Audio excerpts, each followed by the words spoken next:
Hello friends आज की इस वीडियो में मैं आपको बताने वाला हूं एमबीआर के बारे में, जिसको मेम्ब्रेन बायोरिएक्टर बोला जाता है। दोस्तों, वेस्ट वाटर को ट्रीट करने के लिए एमबीआर जो प्रोसेस है इसका बहुत ही ज़्यादा यूज किया जाता है। तो ये इक्विपमेंट बहुत ही यूजफुल है आज के डेट में। तो एमबीआर होता क्या है, इसके हम इंट्रोडक्शन के बारे में पहले बताएंगे, फिर बताएंगे कि एमबीआर का हिस्ट्री क्या है, ये कैसे डेवलप हुआ और कौन सी कंपनी ने इसको पहले बनाया और कैसे स्टेप बाय स्टेप डेवलप किया गया।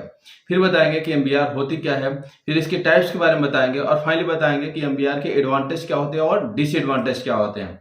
तो दोस्तों, इसको जानने के लिए आप इस वीडियो के अंत तक बने रहिएगा। और अगर आपको वीडियो अच्छी लगे तो इस वीडियो को आप लाइक कर देना और अपने फ्रेंड सर्कल में आप इसको शेयर कर देना। और साथ ही साथ अगर इस चैनल पर आप नए हो, पहली बार विजिट किया हो, तो प्लीज आप इस चैनल को सब्सक्राइब कर देना और बेल आइकन को एक्टिवेट कर देना। तो आइए करते हैं वीडियो को स्टार्ट। तो दोस्तों, हम लोग बात कर रहे हैं एमबीआर के बारे में, जिसको मेम्ब्रेन बायो रिएक्टर बोला जाता है। तो सबसे पहले हम इसके इंट्रोडक्शन के बारे में आपको बता दें, यानी कि इसके परिचय के बारे में बता दें कि एमबीआर का परिचय क्या है।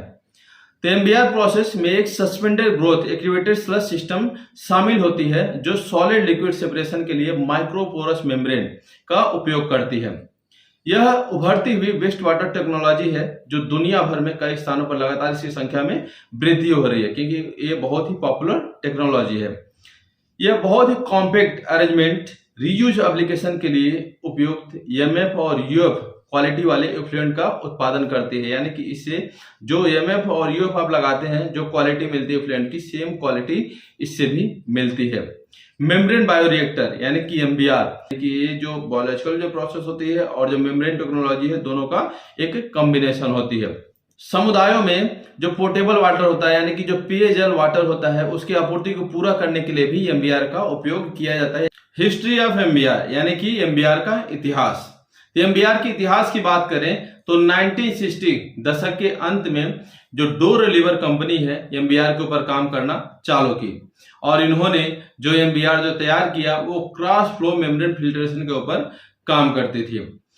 उस एमबीआर में ये समस्याएं थी जो पंपिंग की और फॉलिंग की मतलब पाई गई उस समय, और उस समय कोई भी मेम्ब्रेन बेस्ड टेक्नोलॉजी नहीं थी जो वेस्ट वाटर को ट्रीट करने के लिए यूज की जाती थी। इसलिए उस समय का जो एमबीआर था उसको वहां पर प्रेफर किया गया जहां पर विशेष जो आवश्यकता वाले जो एरिया थे, जहां पर हमको बहुत ही ज्यादा जरूरत थी, वहां पर इन एमबीआर को प्रेफर किया गया। फिर जैसे जैसे समय बीतता गया तो 1989 में यानी कि 1989 में यामामोटो और उनके जो को वर्कर थे, यानी कि जो सहकर्मी थे, उन्होंने उनके दिमाग में आया कि जो बायो रिएक्टर है इसको एक बार डिप करके देखते हैं और फिर उसको चलाते हैं। तो उन्होंने क्या किया, इसको जो मेम्ब्रेन बायो रिएक्टर है उसको सबमर्ज कर दिया जो एक्टिवेटेड स्लज के अंदर ही, और उन्होंने फिर ऑपरेट करके देखा। तो उनको जो मिला कि पहले जो एनर्जी जो कंज्यूम होती थी और जो बाद में इन्होंने जो डिप करके देखा, तो उसकी तुलना में, पहले वाले की तुलना में बाद में एनर्जी कम हो गई। तो क्या हुआ कि एनर्जी जो कंजप्शन पहले ज्यादा होती थी, बाद में कम हो गई। फिर उसके बाद उन्होंने देखा कि पहले जो मेम्ब्रेन की जो कास्ट आती थी ज्यादा आती थी, यानी कि मेम्ब्रेन को जो हम लोग को जो यूज करते थे उसमें जो फॉलिंग की और जो समस्या होती थी ज्यादा होती थी, इसलिए हम लोग को मेम्ब्रेन ज्यादा यूज करना पड़ता था।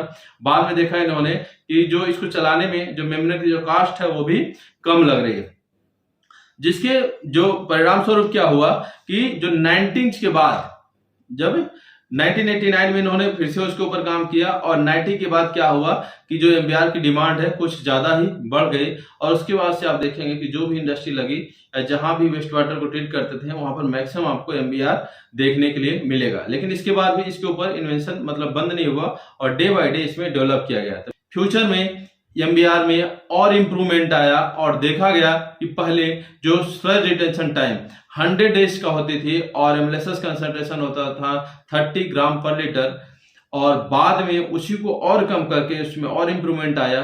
तो जो स्लज रिटेंशन टाइम होती थी 10 to 20 डेज और एमएलएसएस जो कंसंट्रेशन हो गई 10 to 15 ग्राम पर लीटर, जिसके परिणाम स्वरूप क्या हुआ कि रिजल्ट भी हमको अच्छा मिला, और जो ऑपरेशनल जो कास्ट होती थी, मेंटेनेंस कास्ट होती थी, उसमें भी काफी गिरावट हुई। उसके बाद जो एमबीआर का जो कमर्शियली जो डिमांड है और ज्यादा बढ़ गया और डे बाय डे आज के डेट में बहुत ही ज्यादा पॉपुलर ये मेम्ब्रेन बायो रिएक्टर टेक्नोलॉजी है। फिर ये तो हो गई अपना एरोबिक सिस्टम। फिर जो एनोरोबिक जो अपना जो सिस्टम है, जो एनोरोबिक मेम्ब्रेन बायोरिएक्टर जो आज के डेट में यूज किया जाता है, वहां पे भी मेम्ब्रेन जो टेक्नोलॉजी है यूज किया जाने लगा और वहां पर भी जो एमबीआर का यूज किया जाता था।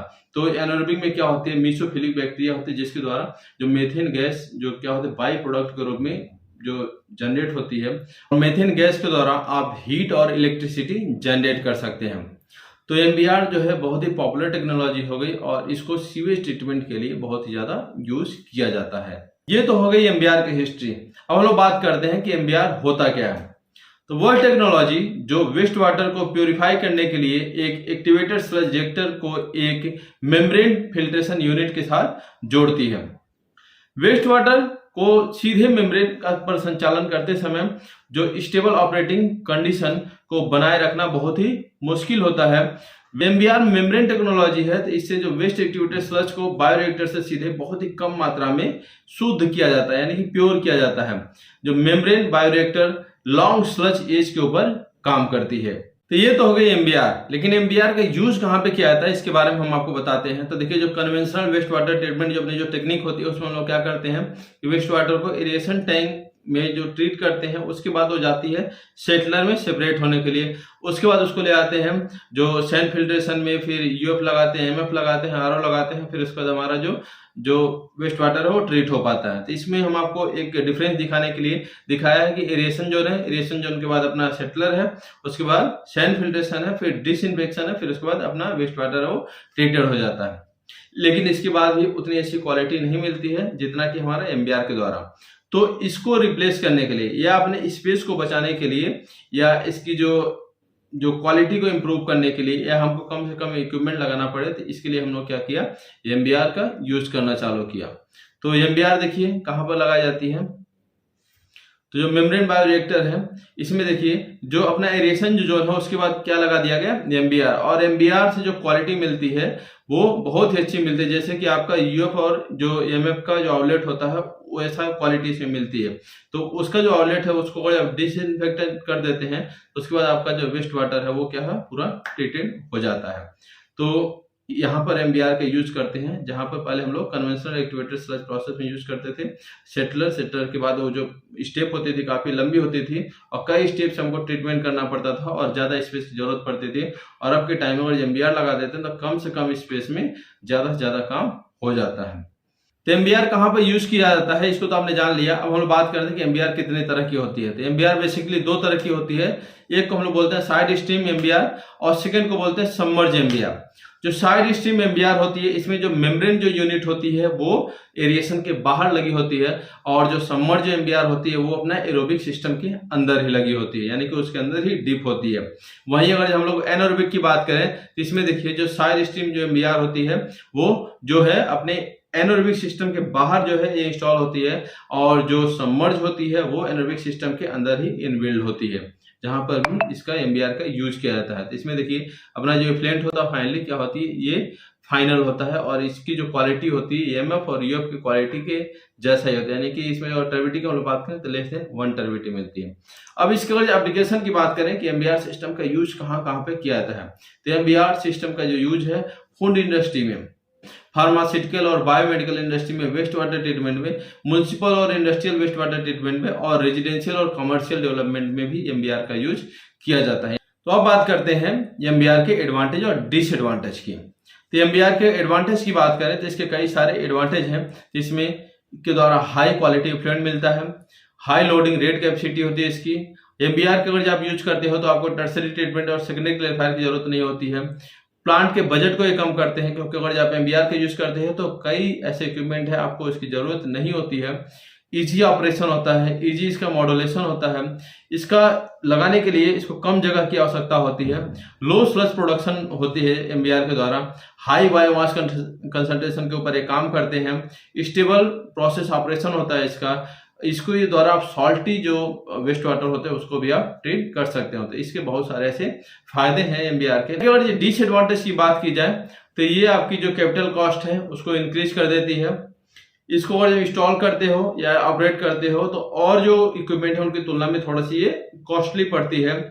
जो मेम्ब्रेन होती है MBR की कुछ केमिकल को लेकर थोड़ी सी सेंसिटिव होती है और इसको MBR को अगर जब यूज करते हो तो जो वेस्ट वाटर है उसको प्री ट्रीटमेंट की जरूरत होती है और MBR की जो मेम्ब्रेन होती है उसको बहुत ही मॉनिटरिंग की जरूरत होती है और MBR की जो मेम्ब्रेन है उसमें फॉलिंग की प्रॉब्लम आती रहती है। तो इस वीडियो में आपने जाना एमबीआर के इंट्रोडक्शन के बारे में, एमबीआर की हिस्ट्री के बारे में, एमबीआर क्या होती है उसके बारे में आपने जाना, और जाना साथ में कि एमबीआर कितने तरह की होती है, एमबीआर की एप्लीकेशन के बारे में जाना, और फाइनली आपने जाना कि एमबीआर के एडवांटेज क्या होते हैं और डिसएडवांटेज क्या होते हैं।